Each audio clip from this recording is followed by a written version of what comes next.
अध्याय। भगवान श्री कृष्ण बलराम से गोप गोपियों की भेंट।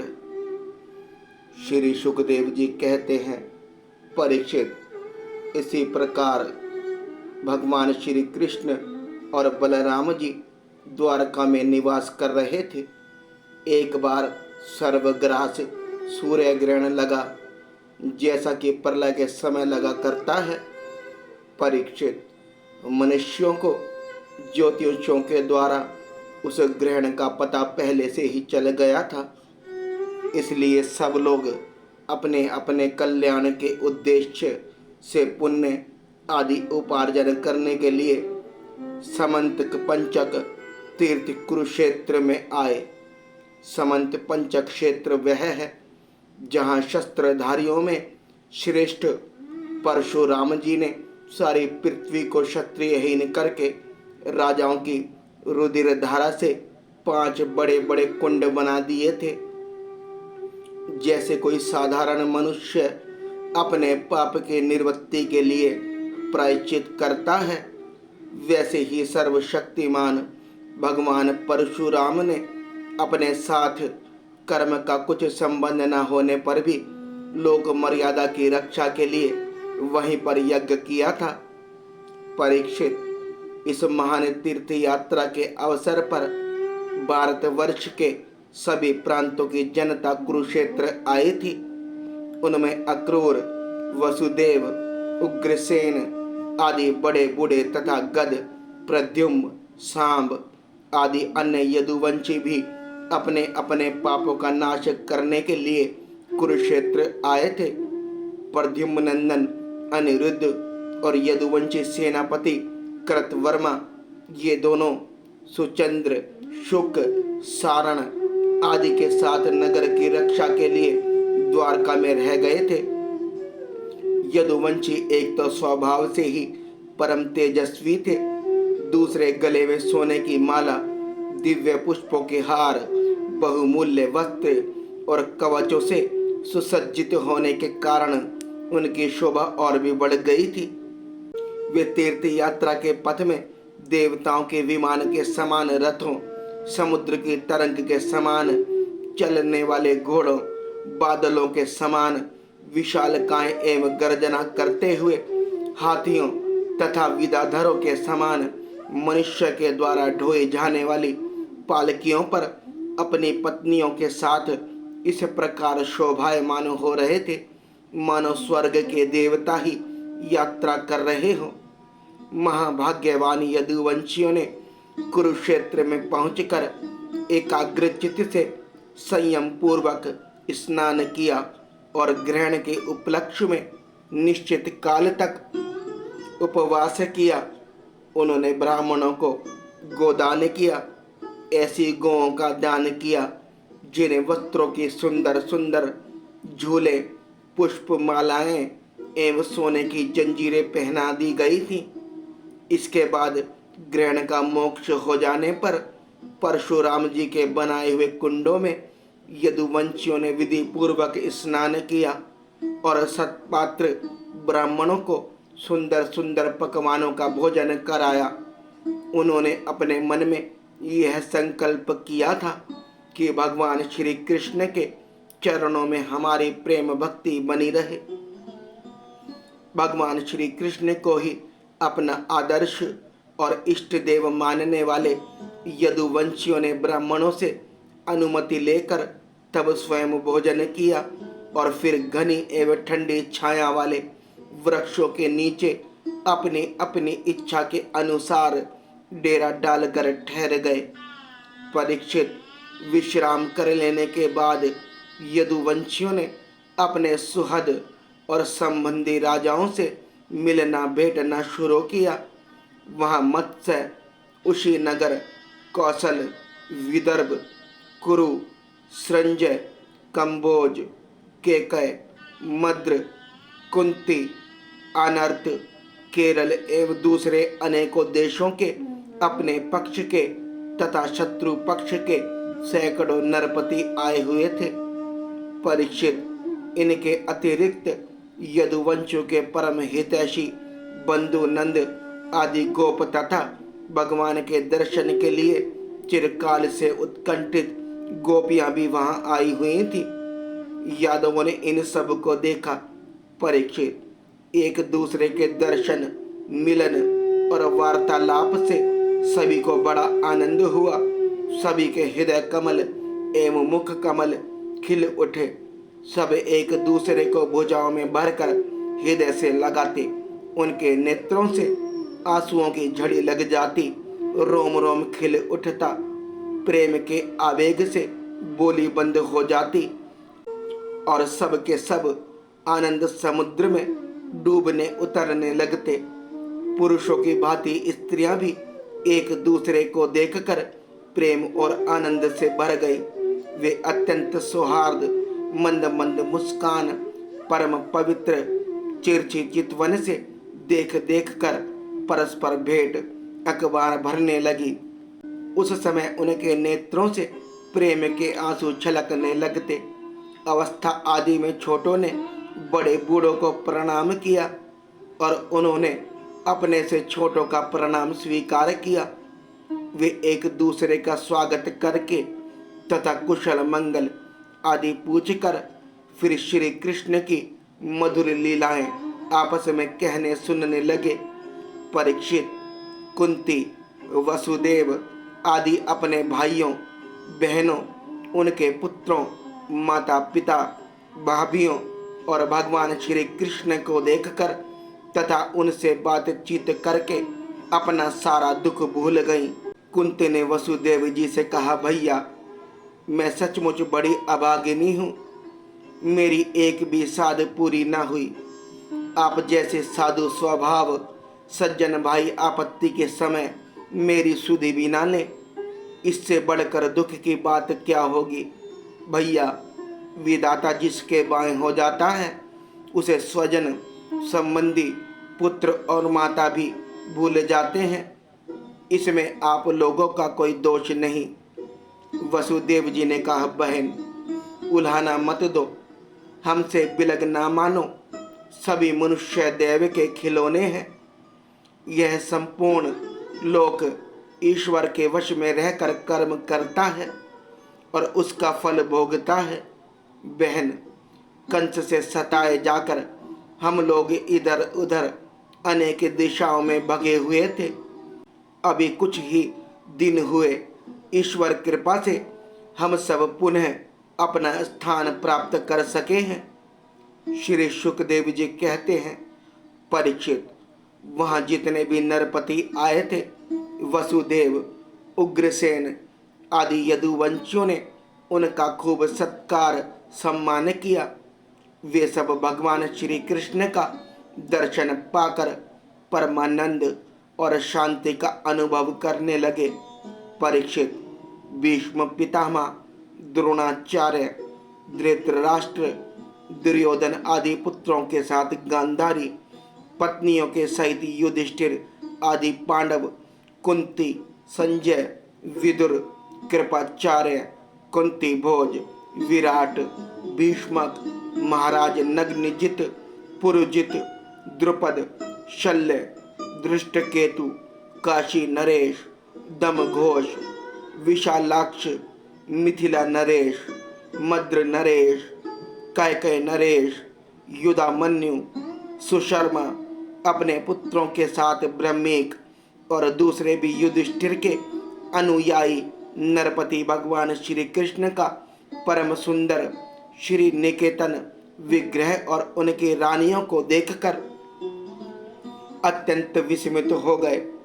अब वे बलराम जी तथा भगवान श्री कृष्ण से भली भांति सम्मान प्राप्त करके बड़े आनंद से श्री कृष्ण के स्वजनों यदुवंशियों की प्रशंसा करने लगे।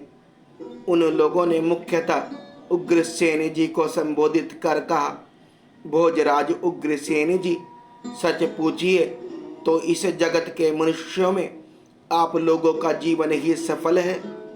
धन्य है, धन्य है, क्योंकि जिन श्री कृष्ण का दर्शन बड़े बड़े योगियों के लिए भी दुर्लभ है, उन्हीं को आप लोग नित्य निरंतर देखते रहते हैं। वेदों ने बड़े आदर के साथ भगवान श्री कृष्ण की कीर्ति का गान किया है। उनके चरण धोवन का जल, गंगा जल, उनकी वाणी, शास्त्र और उनकी कीर्ति इस जगत को अत्यंत पवित्र कर रही है। अभी हम लोगों के जीवन की ही बात है।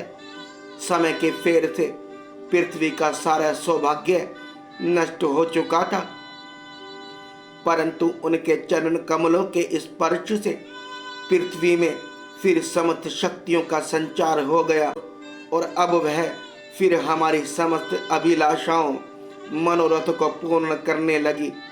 उग्रसेन जी, आप लोगों का कृष्ण के साथ वैवाहिक एवं गोत्र संबंध है।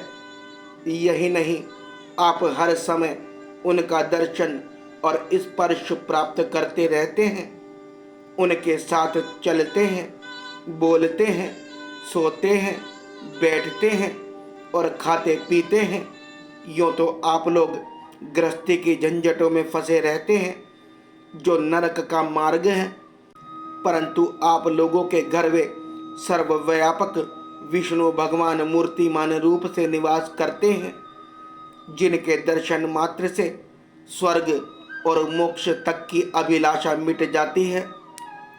श्री सुखदेव जी कहते हैं, परीक्षित, जब नंद बाबा को यह बात मालूम हुई कि श्री कृष्ण आदि यदुवंशी कुरुक्षेत्र में आए हुए हैं, तब वे गोपों के साथ अपनी सारी सामग्री गाड़ियों पर लाद कर अपने प्रिय पुत्र श्री कृष्ण, बलराम आदि को देखने के लिए वहां आए। नंद आदि गोपों को देखकर सब के सब यदुवंशी आनंद से भर गए। वे इस प्रकार उठ खड़े हुए मानो मृत शरीर में प्राणों का संचार हो गया हो। वे लोग एक दूसरे से मिलने के लिए बहुत दिनों से आतुर हो रहे थे, इसलिए एक दूसरे को बहुत देर तक अत्यंत गाढ़ भाव से आलिंगन करते रहे। वसुदेव जी ने अत्यंत प्रेम और आनंद से विह्वल होकर नंद जी को हृदय से लगा लिया। उन्हें एक एक करके सारी बातें याद हो आई। कंस किस प्रकार उन्हें सताता था और किस प्रकार उन्होंने अपने पुत्र को गोकुल में ले जाकर नंद जी के घर रख दिया था। भगवान श्री कृष्ण और बलराम जी ने माता यशोदा और पिता नंद जी के हृदय से लगकर उनके चरणों में प्रणाम किया। परीक्षित, उस समय प्रेम के उद्रेक से दोनों भाइयों का गला रुंध गया। वे कुछ भी बोल ना सके। महाभाग्यवती यशोदा जी और नंद बाबा ने दोनों पुत्रों को अपनी गोद में बैठा लिया और भुजाओं से उनका गाढ़ आलिंगन किया। उनके हृदय में चिरकाल तक न मिलने का जो दुख था, वह सब मिट गया।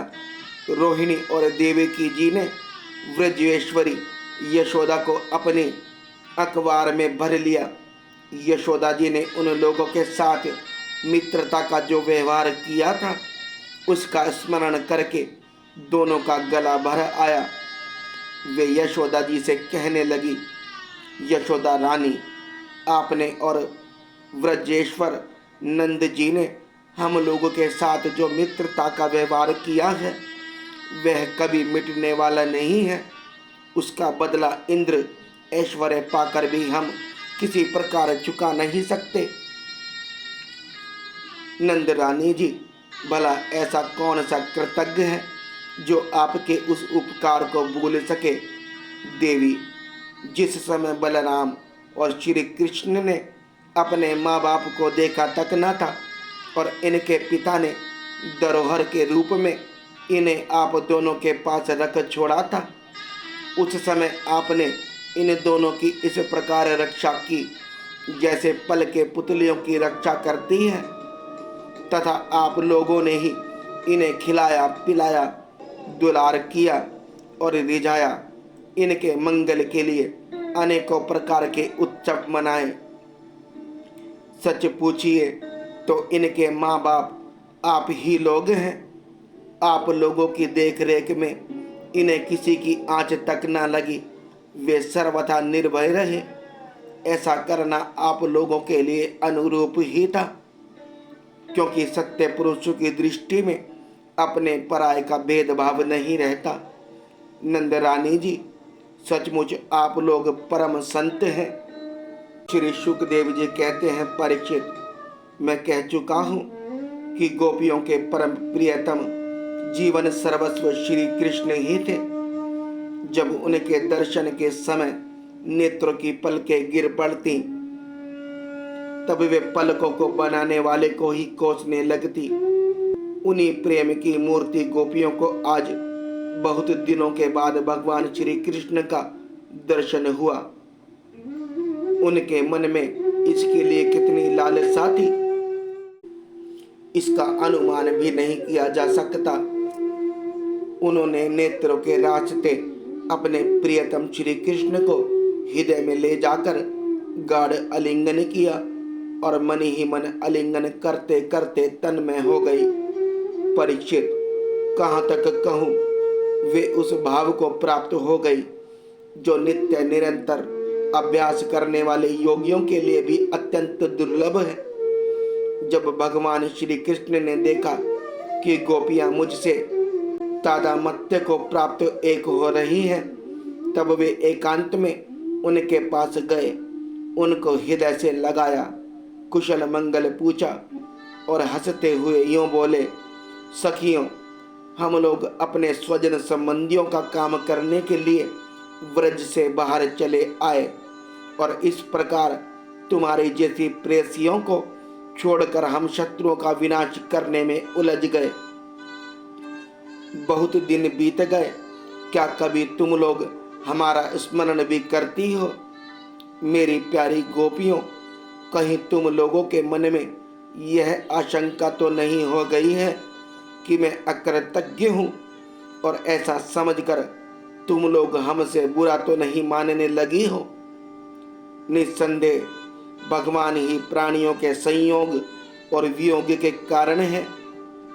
जैसे वायु बादलों, तिनको, रुई और धूल के कणों को एक दूसरे से मिला देती है और फिर स्वच्छंद रूप से उन्हें अलग अलग कर देती है, वैसे ही समस्त पदार्थों के निर्माता भगवान भी सबका संयोग वियोग अपने इच्छा अनुसार करते रहते हैं। सखियों, यह बड़े सौभाग्य की बात है कि तुम सब लोगों को मेरा वह प्रेम प्राप्त हो चुका है जो मेरी ही प्राप्ति कराने वाला है, क्योंकि मेरे प्रति की हुई प्रेम भक्ति प्राणियों को अमृत तत्व परमानंद धाम प्रदान करने में समर्थ है। प्यारी गोपियों, जैसे घट पट आदि जितने भी भौतिक पदार्थ हैं, उनके आदि अंत और मध्य में, बाहर और भीतर उनके मूल कारण पृथ्वी, जल, वायु, अग्नि तथा आकाश ही ओतप्रोत हो रहे हैं, वैसे ही जितने भी पदार्थ हैं उनके पहले, बीच में, बाहर और भीतर केवल मैं ही मैं हूँ। इसी प्रकार सभी प्राणियों के शरीर में यही पांचों भूत कारण रूप से स्थित हैं और आत्मा भोक्ता के रूप से अथवा जीव के रूप से स्थित है, परंतु मैं इन दोनों से परे अविनाशी सत्य हूँ। ये दोनों मेरे ही अंदर प्रतीत हो रहे हैं। तुम लोग ऐसा अनुभव करो। श्री सुखदेव जी कहते हैं, परीक्षित, भगवान श्री कृष्ण ने इस प्रकार गोपियों को अध्यात्म ज्ञान की शिक्षा से शिक्षित किया। उसी उपदेश के बार बार स्मरण से गोपियों का जीवन कोश लिंग शरीर नष्ट हो गया और वे भगवान से एक हो गए, भगवान को ही सदा सर्वदा के लिए प्राप्त हो गए। उन्होंने कहा, हे कमलनाभ, अगाध बोध संपन्न बड़े बड़े योगेश्वर अपने हृदय कमल में आपके चरण कमलों का चिंतन करते रहते हैं। जो लोग संसार के कुएं में गिरे हुए हैं, उन्हें उससे निकलने के लिए आपके चरण कमल ही एकमात्र अवलंबन है। प्रभु, आप ऐसी कृपा कीजिए कि आपका वह चरण कमल ग्रस्त के काम करते रहने पर भी सदा सर्वदा हमारे हृदय में विराजमान रहे। हम एक क्षण के लिए भी उसे ना भूलें।